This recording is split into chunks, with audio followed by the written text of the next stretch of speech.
일본 경제산업성이 발칵 뒤집혔습니다. 47조 원을 쏟아부은 반도체 부활 프로젝트가 흔들리고 있었기 때문입니다. 그런데 더 충격적인 소식이 날아들었습니다. 한국의 39살 청년이 만든 AI 칩 스타트업에 미국 빅테크가 1조 5천억을 들고 달려갔는데 그 청년이 단칼에 거절해버린 겁니다. 47조를 쓰고도 양산을 못하는 일본, 7천억으로 세계를 뒤흔드는 한국, 32년간 일본 반도체 부활만을 꿈꿔온 한 관료가 마침내 입을 열었습니다. 그날 회의실에서 벌어진 충격적인 논쟁의 전말을 지금 공개합니다. 시작하기 전 구독과 좋아요, 그리고 대한민국 화이팅! 댓글로 한국을 응원해주세요. 지금부터 제가 들려드릴 이야기는 제 인생에서 가장 치욕적이면서도 가장 값진 하루에 대한 기록입니다. 여러분, 잠시 상상을 해보시겠습니까? 32년간 한 분야만 파고든 사람이 있습니다. 그 사람이 마지막으로 내린 결론이 자기가 평생을 바친 모든 것이 틀렸다는 깨달음이라면 그게 어떤 기분일지 상상이 되십니까? 저는 니시무라 코이치라고 합니다. 올해로 58입니다. 얼마 전까지 일본 경제산업성 정보산업과에서 반도체 전략 시장을 맡고 있었습니다. 32년간 일본 반도체 부활만을 위해 달려온 관료였죠. 하지만 그날 모든 것이 무너졌습니다. 그날 아침을 저는 아직도 선명하게 기억합니다. 도쿄 가스미가세키 경제산업성 본관 7층. 오전 9시 정각. 복도에 들어서는 순간 커피 원두가 가깔린 냄새가 코끝을 스쳤습니다. 늘 맡던 냄새인데 그날따라 유독 쓰게 느껴졌어요. 아마 제가 지금부터 할 말이 어떤 폭풍을 몰고 올지 이미 알고 있었기 때문이겠죠. 회의실 문을 열자 형광등 불빛 아래 긴 원목 테이블이 쭉 펼쳐져 있었습니다. 의자마다 이미 사람이 앉아 있었어요. 16명. 경제산업성 간부진, 라피더스 기술본부 핵심 인력, 그리고 외부 자문위원까지. 일본 반도체 부활 프로젝트의 핵심 인사들이 전부 모여 있었습니다. 원래 이 자리는 라피더스 중간점검 회의였습니다. 정부가 47조 원, 일본 돈으로 5조 엔을 쏟아부은 국가 프로젝트의 진행 상황을 점검하는 정기 보고회였죠. 분위기는 나쁘지 않았습니다. 오히려 기대감이 감돌았어요. 라피더스가 드디어 이나노 공정시험 생산을 시작한다는 소식이 전해진 직후였으니까요. 하지만 저는 그 자리에서 전혀 다른 이야기를 꺼낼 작정이었습니다. 오쿠보 심의관이 회의 시작을 알렸습니다. 올해 60, 은발에 금태 안경을 쓴 그는 경제산업성에서 가장 무게감 있는 인물이었어요. 라피더스에 47조 원 예산을 배정하는 최종 결제를 한 장본인이기도 했죠. 그럼 시작하지. 라피더스 3분기 진척 보고부터. 하야카와 부장이 자리에서 일어났습니다. 라피더스 기술본부의 실질적 책임자인 그는 52살의 기술 광신자였어요. 이나노 공정에 모든 것을 걸고 있는 사람이었죠. 그가 스크린에 발표 자료를 띄웠습니다. 저는 그의 발표를 반쯤 듣다가 손을 들었습니다. 심장이 벌써부터 요동치기 시작했어요. 손끝이 차가워지는 게 느껴졌습니다. 잠깐만요. 라피더스 보고 전에 제가 먼저 공유드려야 할 게 있습니다. 16개의 시선이 일제히 저를 향했습니다. 오쿠보 심의관이 안경 너머로 저를 바라봤어요. 눈빛이 말하고 있었죠. 무슨 소리를 하려는 거냐? 저는 자리에서 일어났습니다. 양손을 테이블 위에 짚었어요. 떨리는 게 보이지 않도록. 지난 3개월간 저는 개인적으로 조사를 진행해 왔습니다. AI 반도체 시장의 글로벌 지형 변화에 대한 조사입니다. 회의실이 조용해졌습니다. 모두 제가 뭘 꺼낼지 기다리고 있었어요. 저는 숨을 한번 깊이 들이쉬었습니다. 그리고 말했습니다. 결론부터 말씀드리겠습니다. 라피더스의 진짜 위협은 엔비디아가 아닙니다. 잠깐의 침묵이 흘렀습니다. 진짜 위협은 한국입니다. 회의실 공기가 순간적으로 얼어붙었습니다. 그리고 곧바로 터져나온 건 웃음이었습니다. 하야카와 부장이 먼저 픽 웃었어요. 그 웃음이 신호탄이 되어 여기저기서 실소가 새어나왔습니다. 하지만 저는 알고 있었습니다.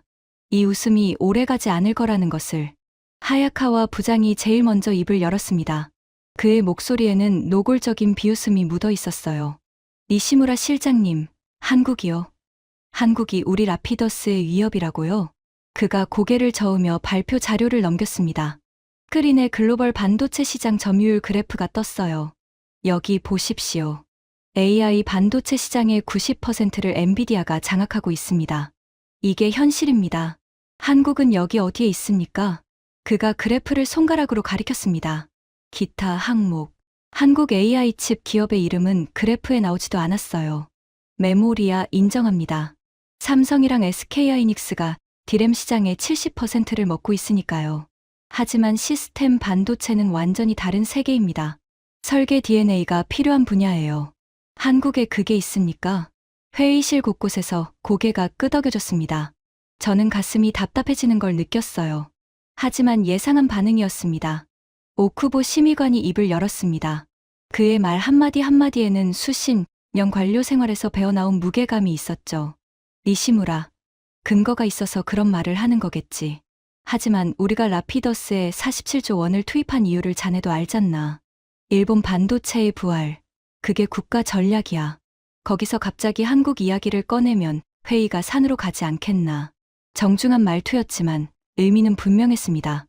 입 다물라는 뜻이었어요. 하지만 저는 물러설 수 없었습니다.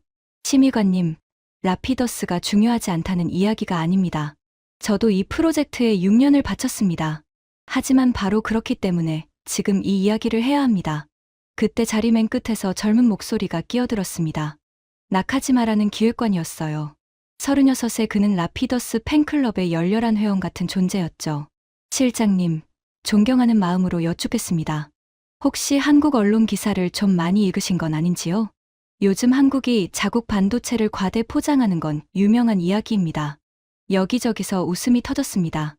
나카지마가 힐끔 주위를 살피며 미소를 지었어요. 회의실 분위기를 자기가 장악했다는 듯한 표정이었습니다. 저는 주먹을 꽉 쥐었습니다. 손톱이 손바닥에 파고들었어요. 한국 언론이 아닙니다. 미국 쪽 데이터입니다. 하지만 아무도 제 말에 귀를 기울이지 않았습니다. 사토 수석연구원이 안경을 고쳤으며 말했어요. 61살의 도쿄대 출신 공학 박사로 일본 반도체 소재 분야에 살아있는 전설이었죠. 니시무라 실장, 냉정하게 생각해 봅시다.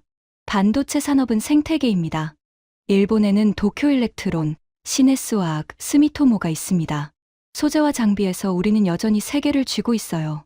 한국이 칩 하나 만든다고 이 생태계를 넘어설 수 있겠습니까? 맞습니다. 야마모토 국장이 거들었습니다.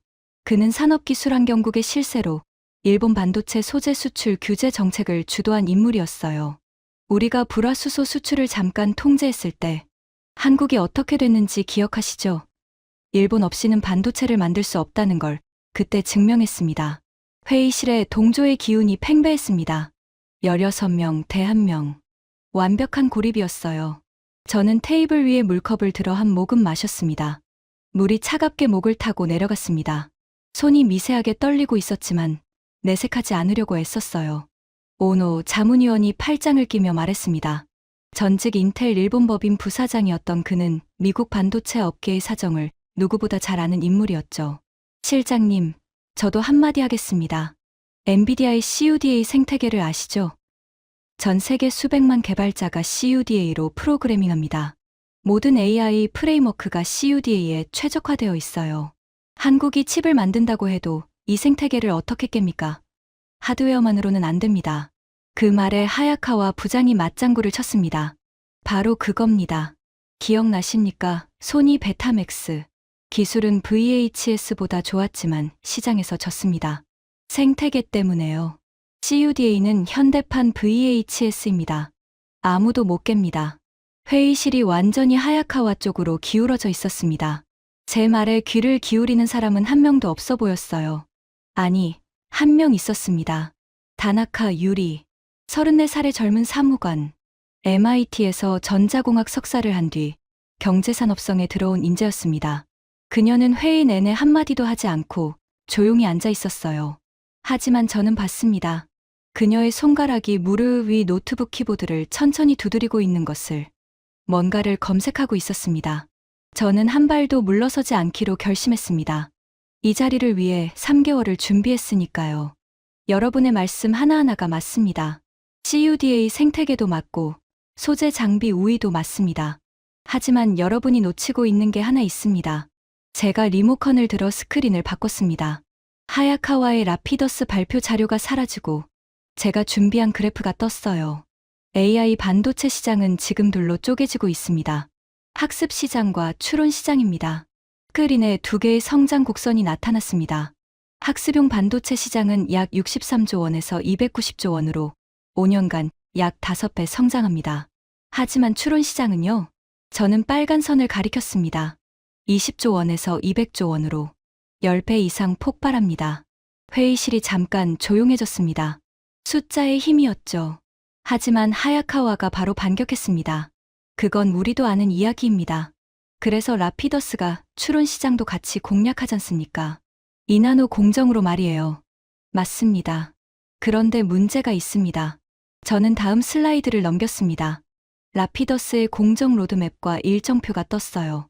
이건 내부 문서였습니다. 회의실의 분위기가 순간 긴장됐죠. 라피더스는 현재 이나노 시험 생산 단계입니다. 양산까지는 빨라야 2년, 현실적으로는 3년 이상 걸립니다. 우리 모두 이 사실을 알고 있죠. 하야카와의 얼굴이 굳어졌습니다. 이건 그의 아킬레스건이었으니까요. 라피더스의 반복되는 일정 지연은 공공연한 비밀이었습니다. 그런데 한국은 어떻습니까? 저는 다음 슬라이드를 넘겼습니다. 한국의 AI 칩 스타트업은 이미 TSMC 4나노 공정으로 칩 양산을 시작했습니다. 올해 안에 2만 장 이상의 칩을 시장에 풀 계획입니다. 나카지마가 코웃음을 쳤습니다. 4나노요? 우리는 2나노를 하는데요. 4나노면 두세 대 뒤잖습니까? 맞는 말입니다. 공정 미세화에서는 우리가 앞섭니다. 나카지마가 득이양양한 표정을 지었습니다. 하지만 저는 바로 이어서 말했어요. 하지만 추론 시장에서는 공정이 전부가 아닙니다. 여기서 핵심은 전력 효율입니다. 저는 새로운 데이터를 스크린에 띄웠습니다. 한국 AI 칩의 전력 효율. 엔비디아 GPU 대비 2.5배입니다. 회의실이 조용해졌습니다. 2.5배라는 숫자가 공기 중에 떠다니는 듯 했어요. 같은 일을 하는데 전기를 절반도 안 씁니다. 데이터 센터 입장에서 이게 무슨 의미인지 아시겠습니까? 연간 전기료가 수천억 원씩 줄어든다는 뜻입니다. 하야카와가 인상을 찌푸렸습니다. 그 수치가 검증된 겁니까? 한국 회사가 자체 발표한 거 아닙니까? 일본 연구기관의 독립 테스트 결과입니다. 저는 출처를 밝혔습니다. 하야카와의 표정이 미묘하게 변했어요. 하지만 금방 원래대로 돌아왔습니다. 전력 효율이 좋다고 해서 시장을 먹는 건 아닙니다. 아까 말했잖습니까? CUDA 생태계를 못 깨면 아무 소용없어요. 오노, 자문위원도 동조했습니다. 맞습니다. 저도 인텔에서 오래 있었지만 생태계 한번 구축되면 바꾸는 게 사실상 불가능합니다. 인텔의 X86 생태계를 ARM이 깨는데 몇십 년이 걸렸는지 아십니까? 사토 수석연구원이 여기에 한술 더 떴습니다. 소프트웨어 호환성 문제를 과소평가하시면 안 됩니다. 기업들이 기존 시스템을 갈아엎는 건 엄청난 비용이 듭니다. 전환 비용을 감당할 기업이 어디 있겠습니까? 세 사람의 연달은 공격이었습니다. 논리적이고 경험에 기반한 무거운 반박이었어요. 회의실 분위기는 완전히 제가 밀리는 쪽이었습니다. 하지만 그때였습니다. 잠깐만요. 조용한 목소리가 회의실을 가로질렀습니다. 다나카 유리였어요. 그녀가 처음으로 입을 연 겁니다. 전력 효율 2.5배라는 데이터. 제가 지금 확인해 봤는데요. 그녀의 노트북 화면이 스크린에 미러링 됐습니다. 영어로 된 리서치 리포트가 떠 있었어요. 블룸버그 인텔리전스 보고서입니다. 지난달 발간된 건데 여기에도 같은 수치가 나옵니다. 2.5배는 오히려 보수적 추정이라고 되어 있네요. 일부 조건에서는 3배까지 나온다고 합니다. 회의실이 다시 한번 조용해졌습니다. 다나카 유리가 서류를 읽어 내려가는 소리만 들렸어요. 하야카와가 불편한 기색을 드러냈습니다. 다나카 사무관, 블룸버그 보고서 하나로 결론을 내릴 수는 없지 않나. 물론입니다. 결론을 내리자는 게 아니라 니시무라 실장님의 데이터가 근거 없는 게 아니라는 말씀을 드리는 겁니다. 다나카 유리의 목소리는 차분했지만 단단했습니다. MIT에서 데이터로 싸우는 법을 배운 사람 특유의 태도였죠. 오쿠보 심의관이 안경을 벗어 천으로 닦으며 말했습니다. 계속해보게, 니시무라. 하지만 추측이 아니라 데이터로 이야기해.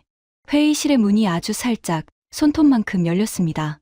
아직 16대 1이었지만 그 안에 미세한 균열이 생기기 시작한 겁니다. 저는 속으로 중얼거렸습니다. 아직 시작도 안 했습니다. 진짜 충격은 이제부터입니다. 오쿠보 심의관이 제게 발언권을 줬습니다. 하지만 그건 기회를 준 게 아니었어요. 데이터로 증명 못하면 입 다물라는 최후 통첩이었습니다. 저는 스크린에 새로운 자료를 띄웠습니다. 여러분, 우리가 지금 AI 반도체를 논할 때 빠지는 가장 큰 함정이 하나 있습니다. 하야카와 부장이 팔짱을 끼며 제 쪽을 바라봤습니다. 이번엔 또 무슨 소리를 하려나 라는 표정이었어요. 학습과 추론을 같은 시장으로 보는 겁니다. 스크린에 도표가 나타났습니다. 왼쪽은 AI 학습, 오른쪽은 AI 추론. 저는 왼쪽을 가리켰습니다. 학습은 복잡합니다. 엄청난 데이터를 먹여서 AI를 훈련시키는 과정이죠. 여기에는 범용성이 중요합니다. 다양한 알고리즘을 유연하게 처리해야 하니까요. 이 시장은 엔비디아의 GPU가 완벽하게 장악하고 있습니다. 이건 저도 인정합니다. 하야카와가 고개를 끄덕였습니다. 당연한 소리를 한다는 뜻이었겠죠. 하지만 추론은 전혀 다릅니다. 저는 오른쪽을 가리켰습니다. 추론은 이미 학습이 끝난 AI가 실제로 일을 하는 과정입니다. 여러분이 챗봇에 질문하면 답을 내놓는 것, 자율주행차가 앞에 사람이 있는지 판단하는 것, 로봇이 물건을 집어 올리는 것, 이게 전부 추론입니다. 사토 수석 연구원이 안경을 밀어 올리며 물었습니다. 그 차이가 왜 중요합니까? 핵심 차이가 있기 때문입니다. 학습에는 엄청난 연산 능력이 필요하지만 추론에는 빠른 응답 속도와 전력 효율이 더 중요합니다. 저는 비유를 들었습니다. 이렇게 생각하시면 됩니다. 고속도로에 모든 종류의 차가 다닐 수 있는 범용도로가 있습니다. 이게 GPU입니다. 승용차도 트럭도 버스도 다 다닐 수 있어요. 범용적이죠. 하지만 그래서 효율이 떨어집니다. 회의실의 시선이 제게로 모였습니다. 비유가 먹히고 있었어요. 반면에 버스 전용 차선이 있습니다. 버스만 달립니다. 범용성은 없지만 속도는 2배 빠르고 에너지는 절반만 씁니다. 이게 한국이 만든 NPU, 신경망 처리 장치입니다. 나카지마가 손을 들었습니다. 비유는 그럴싸한데요. 실제로는 다르지 않습니까? GPU가 추론도 잘하는데 굳이 새로운 칩을 만들 이유가 있나요? 좋은 질문이었습니다. 저는 기다리고 있었어요. GPU는 만능입니다. 학습도 하고 추론도 합니다. 하지만 바로 만능이기 때문에 비효율적입니다. 엔비디아의 최신 칩 한 장이 쓰는 전력이 얼마인지 아십니까? 저는 숫자를 스크린에 띄웠습니다. 1000W입니다. 에어컨 한 대를 하루 종일 틀어놓는 수준이에요. 칩 한 장이요. 야마모토 국장이 눈을 가늘게 떴습니다. 칩 한 장에 1000W요? 네. 그리고 데이터 센터 한 곳에 이 칩이 수십만 장 들어갑니다. 구글, 아마존, 메타 같은 빅테크가 운영하는 데이터 센터 전기료가 지금 천문학적으로 치솟고 있는 이유가 바로 이겁니다. 회의실이 다시 조용해졌습니다. 숫자가 가져다주는 무게감이 공기 중에 퍼지고 있었어요. 그래서 지금 전 세계 빅테크들이 탈엔비디아를 외치고 있습니다. 구글은 TPU라는 자체 칩을 만들었고, 아마존은 트레이니엄을 개발했고, 메타도 MTIA라는 칩을 설계 중입니다. 왜요? 엔비디아 칩만 쓰기에는 전기료가 감당이 안 되니까요. 다나카 유리가 노트북 화면을 확인하며 작게 고개를 끄덕였습니다. 데이터가 맞다는 뜻이겠죠. 하야카와가 반격했습니다. 그의 목소리에 조금 전보다 날이 서 있었어요. 빅테크들이 자체 칩을 만드는 건 알고 있습니다. 하지만 그건 미국 기업들의 이야기잖습니까? 거기에 한국이 어떻게 끼어듭니까? 구글 TPU는 구글 전용이고 아마존 트레이니엄은 아마존 전용입니다. 외부에 안 팝니다. 바로 그 지점입니다.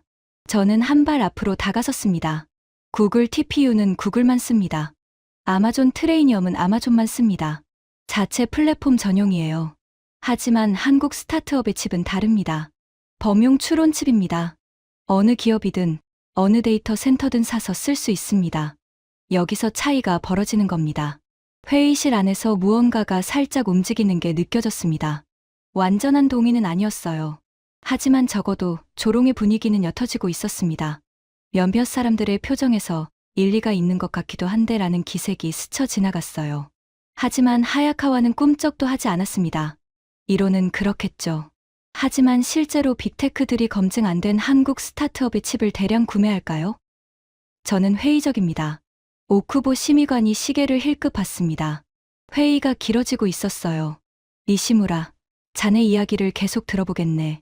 하지만 결정적인 근거가 필요해. 한국이 정말 위협이라는 걸 증명할 수 있나? 저는 고개를 끄덕였습니다. 있습니다. 지금부터 보여드릴 건 제가 직접 미국 쪽에 요청해서 받은 자료입니다. 저는 노트북을 열어 화상 통화를 연결했습니다. 회의실 스크린에 한 남자의 얼굴이 떠올랐어요. 시차 때문에 그쪽은 아직 저녁이었습니다. 뒤로 샌프란시스코 야경이 보였어요. 마이크, 들리나? 잘 들려, 코이치. 16명 앞이라고 했지. 좀 긴장되는데. 마이크 첸. 미국 반도체 산업협회 아시아 담당 디렉터. 48살의 대만계 미국인으로 실리콘밸리 반도체 생태계를 속속들이 꿰고 있는 인물이었습니다. 저와는 15년 전 워싱턴에서 열린 반도체 포럼에서 만나 개인적으로 교류해 온 사이였죠. 마이크, 단도직입적으로 물어보겠네. 지금 실리콘밸리에서 한국 AI 칩 스타트업에 대한 분위기가 어떤가? 마이크가 잠시 입술을 깨물었습니다. 말을 고르는 듯 했어요. 코이치, 솔직히 말할게. 지금 실리콘밸리에서 가장 많이 거론되는 아시아 반도체 회사 이름이 뭔지 아나? TSMC 아닌가? TSMC는 당연하고. 그 다음이야. 6개월 전만 해도 일본 라피더스가 꽤 화제였어. 국가가 5조 엔을 넣는다니까 관심이 있었지. 하지만 지금은 아무도 라피더스 이야기 안 해. 하야카와 부장의 얼굴이 순간 붉어지는 게 보였습니다. 주먹이 테이블 아래서 움직였어요. 마이크가 이어서 말했습니다. 지금 실리콘밸리에서 가장 핫한 이름은 한국 AI 칩 스타트업이야. 이 회사가 내놓은 추론 특화칩이 벤치마크에서 엔비디아, GPU를 전력 효율로 완전히 압도하고 있거든. 오노, 자문위원이 끼어들었습니다. 인텔 일본 법인 출신답게 영어가 유창했어요. 마이크, 잠깐. 벤치마크 수치가 좋다고 해서 실제 도입으로 이어지는 건 별게 아닌가? 인텔에 있을 때도 벤치마크만 좋고 시장에서 실패한 칩을 수없이 봤네. 마이크가 고개를 저었습니다. 오노 씨, 이건 벤치마크 수준이 아니야. 실제 구매 계약 이야기를 하는 거야. 회의실이 조용해졌습니다. 내가 알기로 구글, 아마존, 메타, 이 세 곳 모두 한국 칩에 관심을 보이고 있어. 특히 메타는 아예 회사를 통째로 사려고 했을 정도야. 야마모토 국장이 물었습니다. 사려고 했다니? 어떻게 된 건가? 메타가 한국 스타트업에 인수 제안을 했어. 금액은 정확히 말할 수 없지만 업계에서는 1조 원이 훌쩍 넘는 금액으로 알려져 있어. 회의실에서 탄식 비슷한 소리가 새어나왔습니다. 1조 원. 스타트업 인수 금액으로는 어마어마한 숫자였으니까요. 나카지마가 의자에서 몸을 앞으로 숙이며 물었습니다. 그래서 인수된 겁니까? 마이크가 씁쓸한 웃음을 지었습니다. 아니, 거절당했어. 2초간의 침묵이 흘렀습니다. 그 침묵의 무게가 천근만근이었어요. 나카지마가 다시 물었습니다. 거절이요? 1조 원이 넘는 돈을 거절했다고요? 맞아. 한국 CEO가 단칼에 잘랐어. 이유가 뭔 줄 아나? 메타의 부품 회사가 되기 싫다는 거야. 자기는 엔비디아와 어깨를 나란히 하는 글로벌 기업을 만들겠다고. 39살 청년이야. 회의실의 공기가 달라졌습니다. 아까까지 비웃음이 떠돌던 공간에 묘한 긴장감이 감돌기 시작했어요. 1조 원을 거절하는 39살. 그 사실 자체가 주는 임팩트가 상당했습니다. 하야카와가 마이크를 향해 질문했습니다. 목소리가 조금 전보다 진지해져 있었어요. 마이크 씨, 솔직히 물어보겠습니다. 실리콘밸리에서 그 한국 칩을 실제로 엔비디아 대안으로 보고 있습니까? 아니면 그냥 화제성일 뿐입니까? 마이크가 잠시 생각했습니다. 그리고 천천히 대답했어요. 하야카와 씨, 엔비디아를 대체한다는 건 아닙니다. 적어도 학습 시장에서는요. 하지만 추론 시장은 달라요. 추론 시장에서 엔비디아 독점이 깨지기 시작하고 있고 그 균열의 중심에 한국 칩이 있어요. 이건 제 개인적 의견이 아니라 시장의 판단입니다. 저는 마이크에게 마지막 질문을 던졌습니다. 마이크, 하나만 더 물어볼게. 한국 칩의 가장 큰 강점이 뭐라고 보나? 마이크가 손가락 3개를 펼쳤습니다. 첫째, 전력 효율. 이건 게임 체인저야. 둘째, 가격. 엔비디아 칩의 절반도 안 되는 가격으로 비슷한 추론 성능을 내거든. 셋째, 이게 가장 무서운 건데 한국의 메모리 생태계와 결합된다는 거야. 사토 수석연구원의 눈이 반짝였습니다. 소재 전문가인 그가 메모리 이야기에 반응한 거였어요. 메모리 생태계라니 구체적으로 뭘 말하는 건가? AI 칩은 두뇌입니다. 하지만 두뇌만으로는 안 돼요. 기억 장치가 필요합니다. 그게 HBM, 고대역폭 메모리예요. 한국 AI 칩에는 SK하이닉스가 만드는 세계 최고의 5세대 HBM이 탑재됩니다. 설계는 한국 스타트업이, 메모리는 SK하이닉스가, 생산은 TSMC가, 글로벌 최강 라인업이에요. 마이크가 덧붙였습니다. 그리고 하나 더. 삼성이 이번에 HBM 4세대 양산을 시작했잖아. 한국은 AI 칩의 두뇌도 만들고 그 두뇌에 붙는 기억 장치도 세계 1위야. 이 조합을 가진 나라가 지구상에 한국밖에 없어. 회의실이 무거워졌습니다. 마이크의 마지막 말이 여운처럼 공기 중에 남아 있었어요. 오쿠보 심의관이 화면을 향해 고개를 숙였습니다. 마이크 씨, 귀한 시간 내줘서 고맙소. 언제든지 심의관님. 코이치, 나중에 따로 연락해. 화상통화가 끝났습니다. 스크린이 꺼지자 회의실에 잠깐의 정적이 흘렀어요. 다나카 유리가 노트북에서 무언가를 빠르게 타이핑하고 있었습니다. 옆에 앉은 와타나베 과장이 그녀의 화면을 슬쩍 들여다봤어요. 와타나베도 표정이 묘하게 변했습니다. 이제 저를 완전히 무시하는 사람은 줄어들기 시작했습니다. 하지만 하야카와 부장은 여전했어요. 그의 눈에는 인정할 수 없다는 의지가 불타고 있었습니다. 마이크 씨의 이야기는 흥미롭습니다. 하지만 미국 쪽 시각일 뿐입니다. 한국이 칩을 만들고 메모리를 붙인다고 해도 결국 소프트웨어 문제를 못 넘습니다. CUDA를 대체할 생태계가 없잖습니까? 오노 자문위원도 고개를 끄덕였습니다. 저도 그 점이 가장 큰 약점이라고 봅니다. 하드웨어는 인정해도 소프트웨어 생태계는 하루아침에 못 만듭니다. 저는 대답 대신 다음 자료를 준비했습니다. 하지만 그 전에 이 자리에서 꺼내야 할 이야기가 하나 있었어요. 30년간 가슴속에 묻어두었던 이야기. 여러분, 잠시 개인적인 이야기를 하나 하겠습니다. 회의실이 의아한 표정으로 저를 바라봤습니다. 정책회의에서 개인 이야기를 꺼내는 건 이례적인 일이었으니까요. 제 아버지는 NEC 반도체 사업부에서 35년을 근무한 엔지니어였습니다. 사토 수석연구원의 표정이 달라졌습니다. NEC라는 이름은 일본 반도체의 황금기를 상징하는 단어였으니까요. 35년 전, 제가 23이었을 때입니다. 당시 NEC는 세계 반도체 매출 1위였습니다. 일본 반도체 기업들이 전 세계 시장의 50%를 장악하고 있었죠. 미국이 일본 반도체를 두려워하던 시절이었습니다. 저는 잠시 창밖을 바라봤습니다. 도쿄의 회색 빌딩 숲 사이로 흐린 하늘이 보였어요. 그날도 이런 날씨였을까? 아버지는 매일 저녁 집에 돌아오시면 식탁에서 반도체 이야기를 하셨습니다. 일본이 세계 최고라고, NEC가 만드는 디램이 세계에서 가장 좋다고. 어린 저는 그 말을 듣고 자랐습니다. 일본 반도체는 영원히 1위일 거라고 믿었어요. 회의실이 조용했습니다. 모두가 저를 바라보고 있었어요. 아까와는 다른 종류의 시선이었습니다.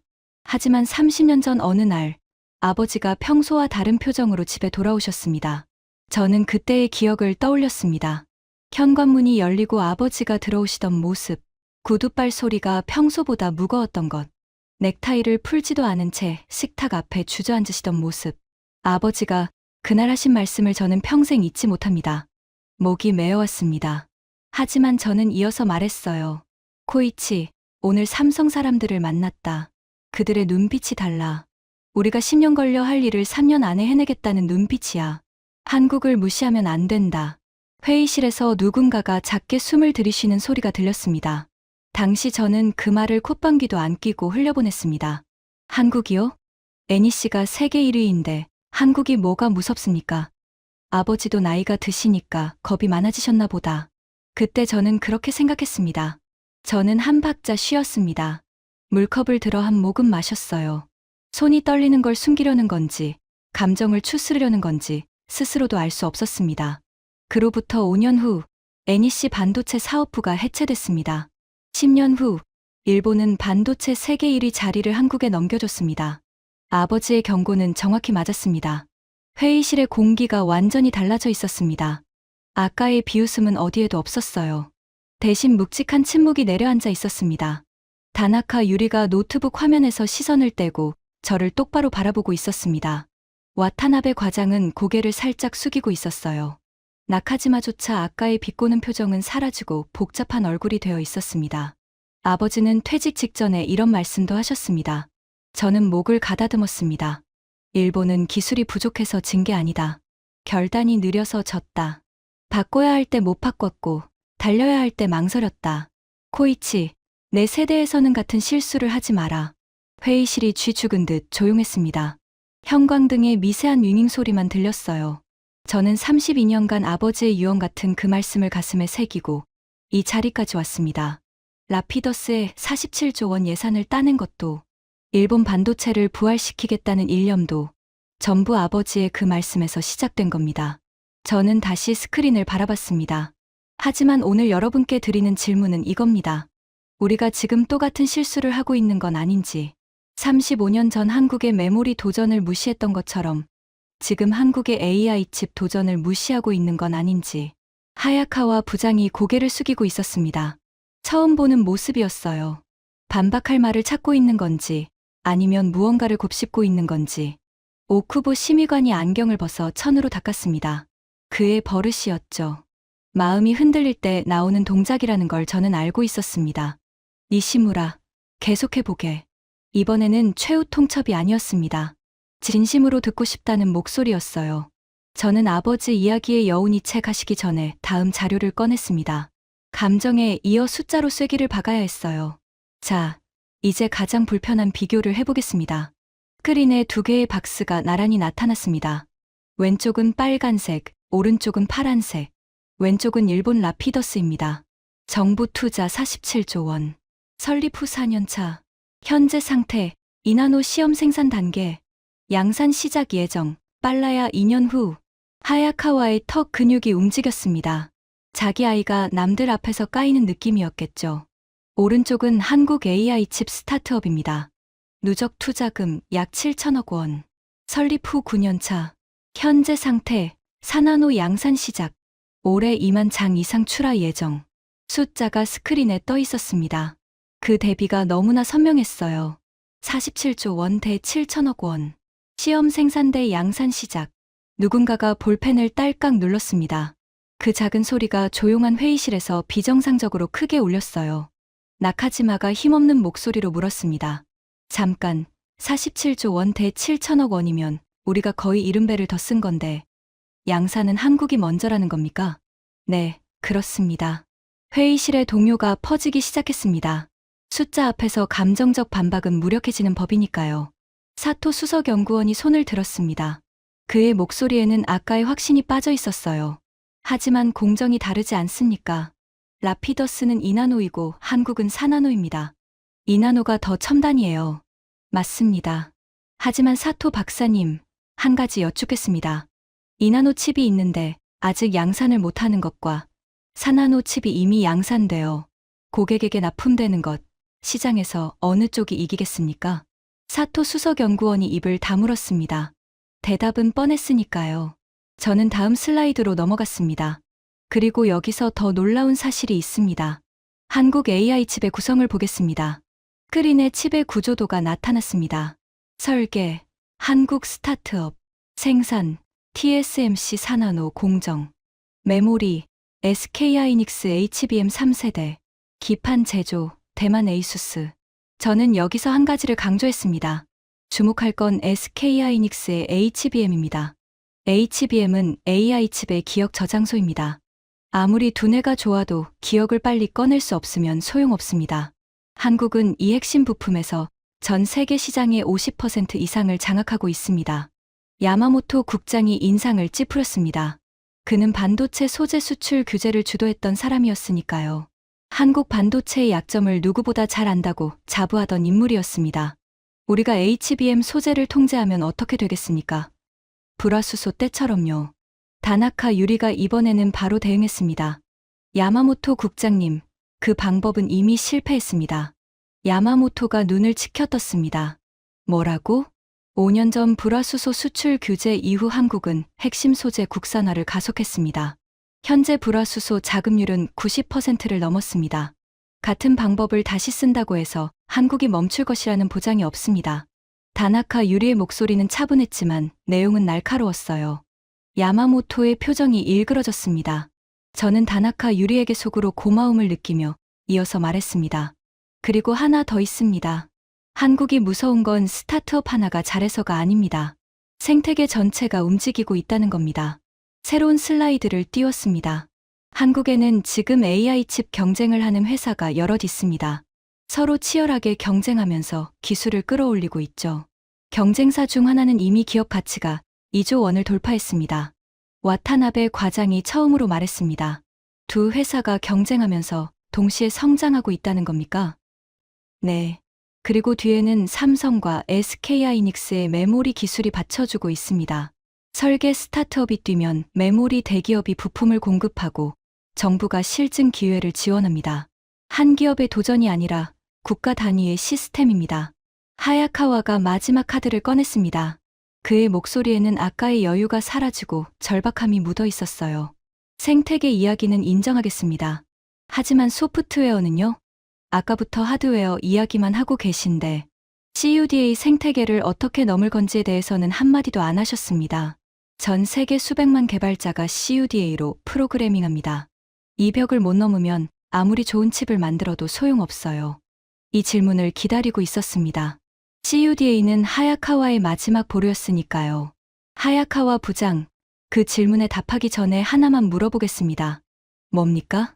추론에서도 CUDA가 절대적으로 필요하다고 생각하십니까? 하야카와가 고개를 끄덕였습니다. 당연하죠. 그럼 왜 구글은 자체 칩 TPU로 제미나이를 학습시켰을까요? 엔비디아 칩 없이도 최고 성능의 AI를 만들 수 있다는 걸 증명한 겁니다. 하야카와가 입을 열려다 멈칫했습니다. 메타도 구글의 TPU 도입을 검토하고 있습니다. 아마존은 트레이니엄으로 자체 AI 서비스를 구축 중이고요. CUDA 생태계가 무너지고 있다는 게 아닙니다. 하지만 CUDA 밖에서도 AI를 돌릴 수 있다는 게 증명되고 있습니다. 특히 추론 시장에서는요. 저는 한 발 더 들어갔습니다. 추론은 학습과 다릅니다. 학습에는 복잡한 알고리즘과 다양한 도구가 필요합니다. 여기서는 CUDA의 범용성이 강력한 무기죠. 하지만 추론은 정해진 모델을 빠르고 효율적으로 돌리기만 하면 됩니다. 요리법을 개발하는 것과 그 요리법대로 대량 생산하는 것의 차이입니다. 다나카 유리가 끼어들었습니다. 부연하자면 한국 스타트업들이 자체 소프트웨어 개발 플랫폼을 만들어 풀스택으로 지원하고 있습니다. CUDA만큼의 완성도는 아직 아니지만 추론 영역에 특화된 도구를 빠르게 갖추고 있는 상황이에요. 와타나베 과장이 옆에서 고개를 끄덕였습니다. 이제 셋이 되었어요. 저와 다나카 유리, 그리고 와타나베. 하야카와의 표정이 흔들렸습니다. 완전히 무너진 건 아니었지만 아까의 확신은 분명 갈라지고 있었어요. 저는 여기서 쐐기를 받기로 했습니다. 자, 이제 가장 본질적인 질문을 하겠습니다. 스크린에 다시 두 개의 숫자가 나란히 떴습니다. 47조 원, 7천억 원. 우리 라피더스에는 47조 원이 들어갔습니다. 국민 세금입니다. 일본의 국운을 건 프로젝트죠.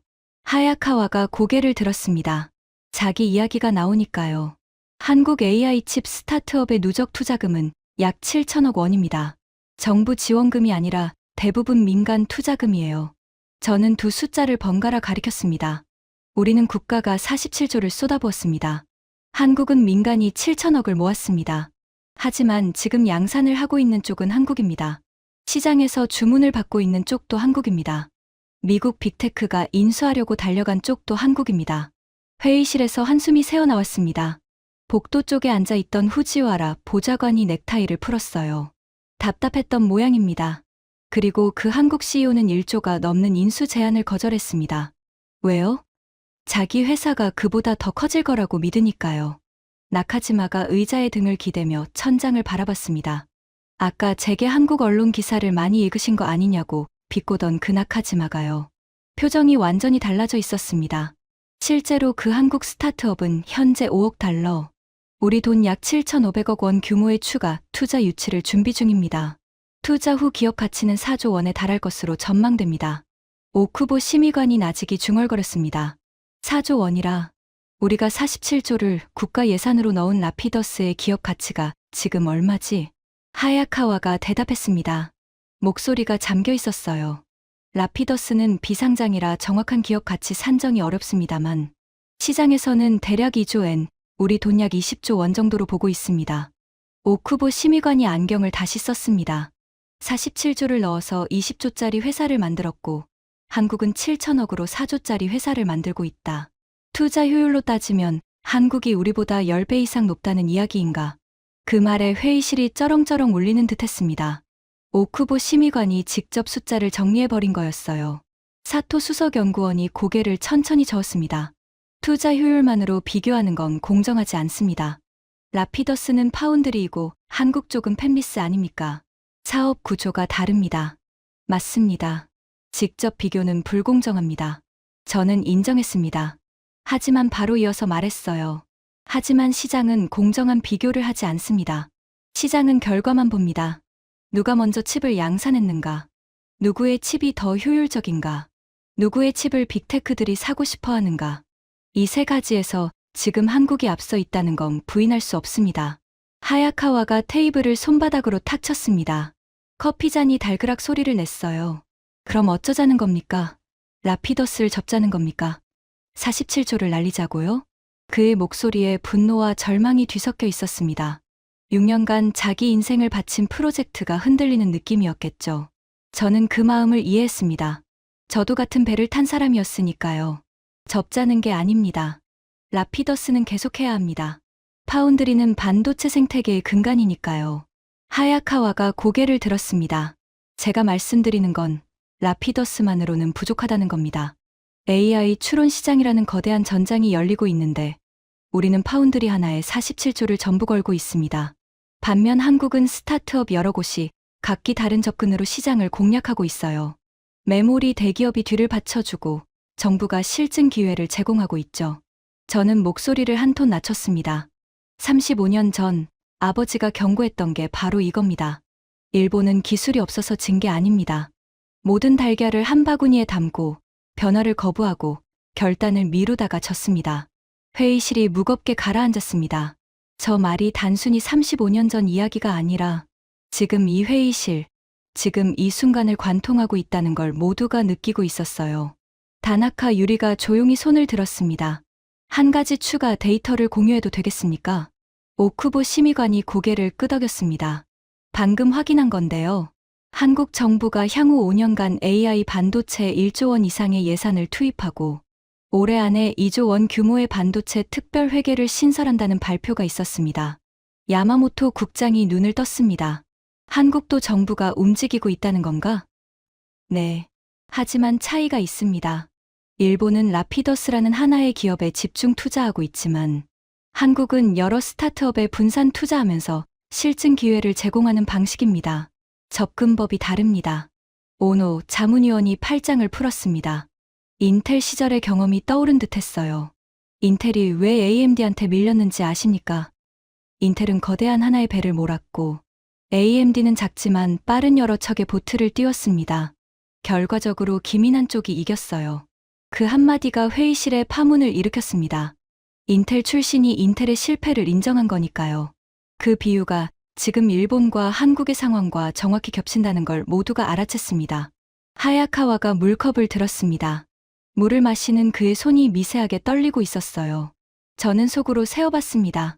다나카 유리, 와타나베, 오노, 나카지마, 사토 박사까지 최소 5명의 표정이 확실히 바뀌어 있었습니다. 나머지 중에서도 후지와라 보좌관과 이토 주임이 고개를 숙이고 뭔가를 적고 있었어요. 하지만 하야카와와 오쿠보 심의관, 이 두 사람이 아직 움직이지 않고 있었습니다. 하야카와는 자존심의 문제였고 오쿠보 심의관은 책임의 문제였어요. 47조 원을 결제한 사람이 한국이 더 잘하고 있다고 인정하는 건 자기 결정을 부정하는 것이나 마찬가지였으니까요. 그때였습니다. 누군가의 폰에서 진동 소리가 울렸습니다. 그리고 그 진동 소리 하나가 이 회의의 흐름을 완전히 뒤집어 놓았습니다. 다나카 유리의 폰이었습니다. 그녀가 화면을 확인하더니 눈이 커졌어요. 입술이 살짝 벌어졌습니다. 그리고 저를 바라봤어요. 그 눈빛을 저는 평생 잊지 못할 겁니다. 놀라움과 경악, 그리고 실장님 말씀이 맞았다는 확인이 동시에 담겨 있었으니까요. 잠깐만요. 지금 속보가 떴습니다. 회의실의 시선이 일제히 다나카 유리에게로 쏠렸습니다. 그녀가 노트북을 조작했습니다. 스크린에 영어 뉴스 페이지가 떠올랐어요. 블룸버그 속보였습니다. 저는 제목을 읽는 순간 심장이 멎는 줄 알았습니다. 미국 빅테크, 한국 AI 칩 스타트업의 1조 5천억 원 규모 인수 제안. 한국 CEO 공식 거절. 회의실이 얼어붙었습니다. 완전한 정적이었어요. 형광등 위밍 소리, 에어컨이 돌아가는 소리, 누군가의 시계바늘 소리까지 들리는 것 같았습니다. 다나카 유리가 기사를 읽어 내려갔습니다. 목소리가 살짝 떨리고 있었어요. 한국 AI 칩 스타트업 CEO가 인수 제안을 공식 거절했습니다. CEO는 사내 게시판에 다음과 같이 공지했다고 합니다. 우리는 인수 협상을 진행하지 않습니다. 1조 5천억 원. 그 숫자가 회의실 공기 위에 떠다니는 듯했습니다. 나카지마가 의자에서 몸을 앞으로 숙였습니다. 1조 5천억을 거절했다고요? 스타트업이? 네. 기사에 따르면 CEO는 39살입니다. 삼성에서 디램 설계를 하다가 퇴사해서 창업한 엔지니어라고 합니다. 회의실 안에서 한숨이 터져 나왔습니다. 한 곳이 아니라 여러 곳에서 동시에요. 하야카와 부장이 처음으로 말을 잃었습니다. 아까까지 반박하고 비웃고 논리로 공격하던 그가 두 손을 무릎 위에 올린 채 스크린만 바라보고 있었어요. 입술이 미세하게 떨리고 있었습니다. 오쿠보 심의관이 안경을 벗었습니다. 천으로 닦지 않았어요. 그냥 벗어서 테이블 위에 내려놓았습니다. 그 동작이 의미하는 바를 저는 알고 있었어요. 더 이상 막을 것이 없다는 뜻이었습니다. 사토 수석연구원이 나직이 중얼거렸습니다. 39이라 우리 아들 나이네. 그 한마디가 회의실에 묘한 감정을 불러일으켰습니다. 39. 일본에서는 아직 과장급도 되기 어려운 나이. 그 나이에 한국 청년이 1조 5천억을 걷어차고 엔비디아에 도전하겠다고 선언한 겁니다. 야마모토 국장이 볼펜을 테이블 위에 내려놓으며 말했습니다. 기사의 CEO가 왜 거절했는지 나와 있나? 다나카 유리가 스크롤을 내렸습니다. 네. 한 인터뷰에서 이런 발언을 했다고 합니다. 큰 돈 벌 생각만 했다면 진작 팔았을 겁니다. 하지만 우리에게는 비전이 있습니다. 부품 회사가 아닌 글로벌 시장의 리더가 되겠다는 꿈입니다. 회의실에 침묵이 내려앉았습니다. 그 침묵의 질감이 달랐어요. 아까의 침묵은 충격이었지만 이번 침묵에는 무언가 다른 것이 섞여 있었습니다. 부러움, 그리고 부끄러움. 오노 자문위원이 팔짱을 풀고 양손을 테이블 위에 올렸습니다. 인텔에서 20년을 일했습니다. 그동안 수많은 스타트업을 봤어요. 대기업이 인수 제안을 하면 열에 9은 팝니다. 돈이니까요. 평생 못 볼 돈이니까. 하지만 열에 하나 거절하는 사람이 있습니다. 그가 잠시 말을 멈추었습니다. 그런 사람이 만든 회사가 나중에 세상을 바꿉니다. 구글이 그랬고, 애플이 그랬고, 엔비디아가 그랬습니다. 회의실에 있던 사람들의 표정이 하나씩 변해갔습니다. 이토 주임이 고개를 끄덕였고 후지와라 보좌관이 입술을 꽉 다물었어요. 복도 쪽에 앉아있던 3명의 실무자들도 서로 시선을 교환했습니다. 저는 이 순간을 놓치지 않았습니다. 여러분, 이게 제가 오늘 드리고 싶은 말의 핵심입니다. 우리가 47조 원을 쏟아붓는 동안 한국의 39살 청년은 7천억으로 미국 빅테크가 1조 5천억을 들고 달려올 만한 회사를 만들었습니다. 그리고 그 돈을 거절했습니다. 자기가 더 크게 될 거라고 믿으니까요. 하야카와가 고개를 들었습니다. 그의 눈이 붉어져 있었어요. 분노가 아니었습니다. 뭔가 다른 감정이었어요. 니시무라 실장. 그가 제 이름을 불렀습니다. 아까와는 완전히 다른 목소리였어요.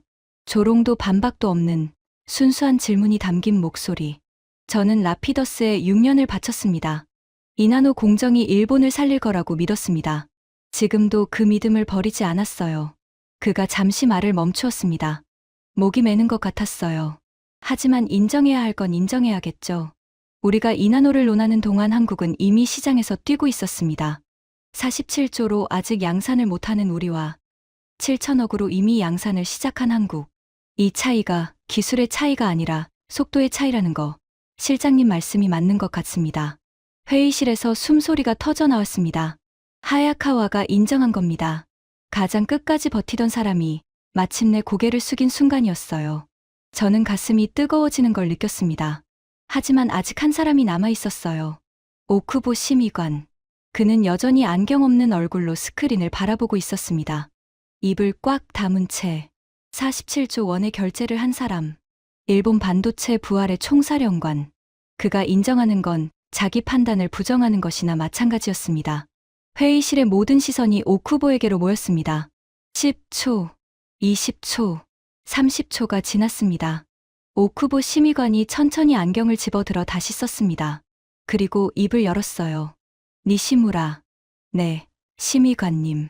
자네 아버지, 애니씨에 계셨다고 했지. 네. 나도 아버지가 반도체 쪽이었어. 히타치 중앙연구소. 35년 전, 내 아버지도 비슷한 말씀을 하셨어. 한국의 속도를 무시하면 안 된다고. 회의실이 숨을 죽였습니다. 나도 그 말을 무시했지. 그리고 30년이 지나서 경산성에서 47조 원을 결제하면서 생각했어. 이번에는 다르다고. 이번에는 우리가 이긴다고. 그의 목소리가 갈라졌습니다. 하지만 오늘 이 자리에서 깨달았네. 우리가 47조를 쓰는 동안 한국의 39살 청년이 7천억으로 세계를 놀라게 만들었어. 그리고 1조 5천억을 걷어찼어. 자기가 더 크게 되겠다고. 오쿠보 심의관이 테이블 위에 양손을 올렸습니다. 니시무라, 자네 말이 맞았어. 우리가 놓치고 있었던 거야. 그 한마디에 회의실의 공기가 완전히 바뀌었습니다. 최종 결제자가 인정한 겁니다. 16명 전원이 같은 방향을 바라보는 순간이 온 거예요. 저는 눈시울이 뜨거워지는 걸 참을 수 없었습니다. 32년간 일본 반도체를 위해 달려온 사람으로서 오늘 이 자리에서 한국의 우위를 인정하는 건 결코 기쁜 일이 아니었어요. 하지만 진실을 외면하는 것보다는 진실을 마주하고 대응하는 게 더 나은 선택이라는 걸 알고 있었습니다. 오쿠보 심의관이 자리에서 일어났습니다. 회의실 전체가 그를 주목했어요. 오늘 회의는 라피더스 중간점검으로 시작했지만 니시무라 덕분에 우리가 진짜 마주해야 할 현실을 보게 됐네. 그가 스크린을 바라봤습니다. 블룸버그 기사가 아직 떠 있었어요. 47조 대 7천억. 이 숫자를 우리는 오래 기억해야 할 거야. 돈을 많이 쓴다고 이기는 게 아니라는 걸 한국이 증명하고 있으니까. 하야카와 부장이 손을 들었습니다. 눈이 여전히 붉었지만 목소리는 단단해져 있었어요. 심의관님, 라피더스를 포기하자는 이야기는 아니지 않습니까? 물론이지. 라피더스는 계속한다.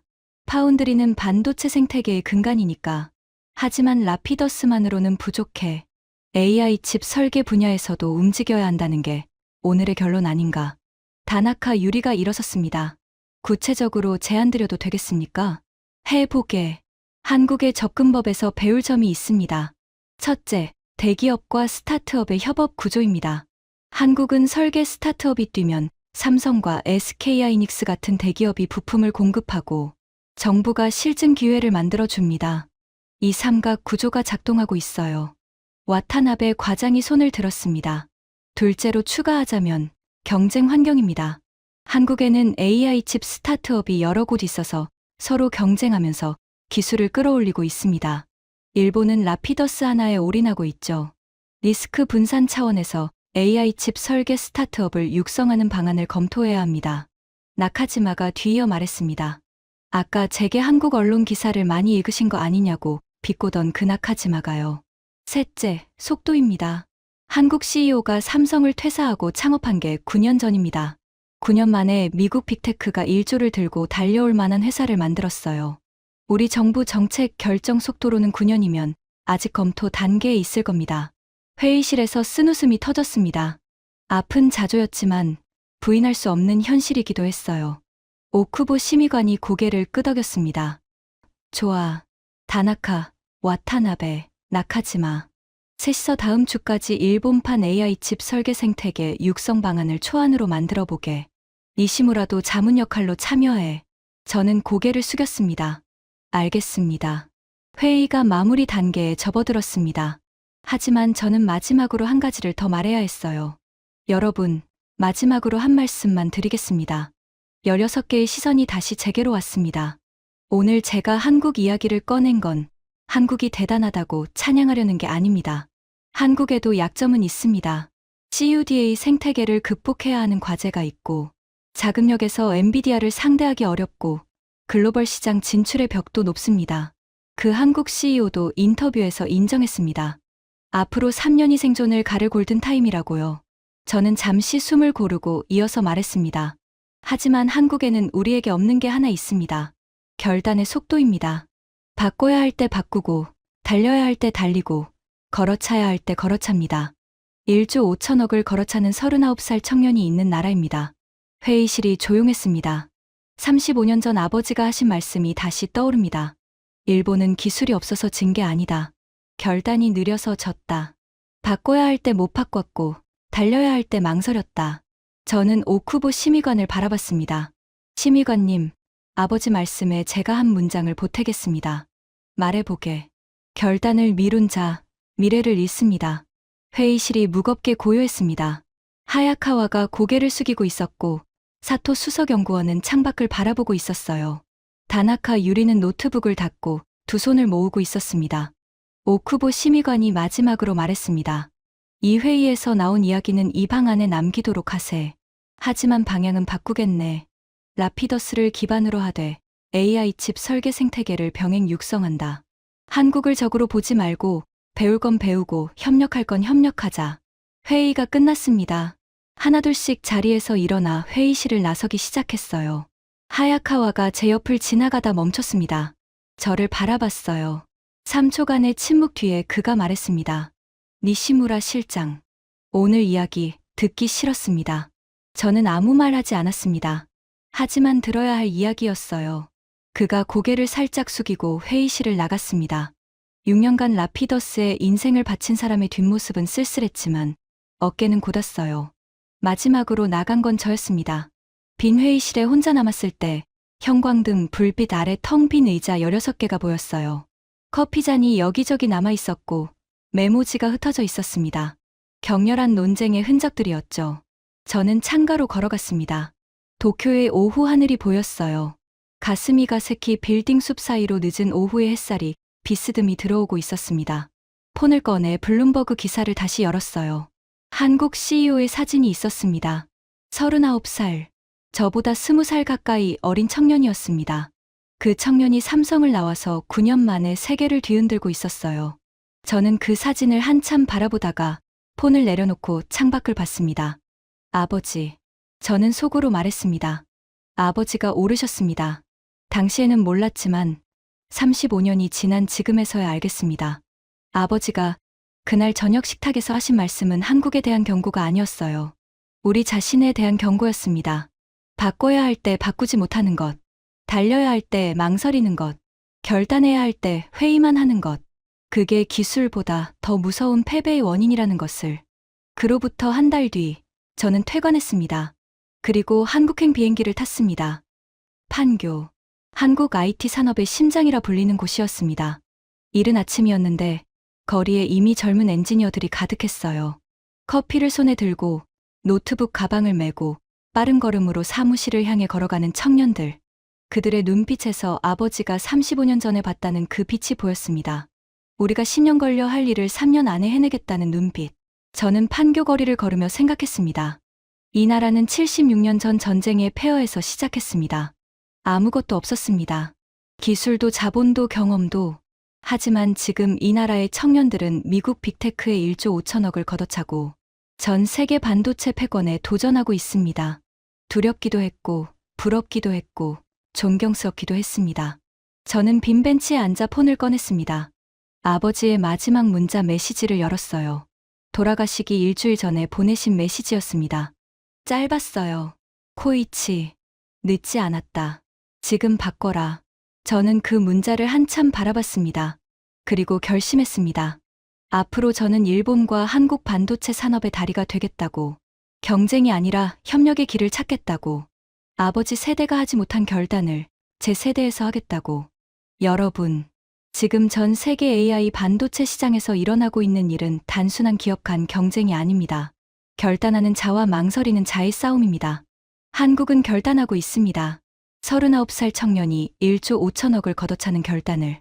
스타트업이 세계 최고의 GPU 기업에 도전하는 결단을. 그리고 그 결단의 뒤에는 76년간 쌓아온 대한민국의 저력이 있습니다. 반도체를 몰라도 괜찮습니다. 오늘 기억해 주실 건 하나입니다. 결단을 미룬 자, 미래를 잃습니다. 하지만 결단하는 자에게는 미래가 먼저 달려옵니다. 대한민국이 지금 그 미래를 향해 달리고 있습니다. 여러분, 오늘도 끝까지 함께 해주셔서 정말 감사합니다. 구독과 좋아요, 알림 설정까지 꼭 부탁드립니다. 대한민국 파이팅입니다. 지금까지 감동날다였습니다. 감사합니다.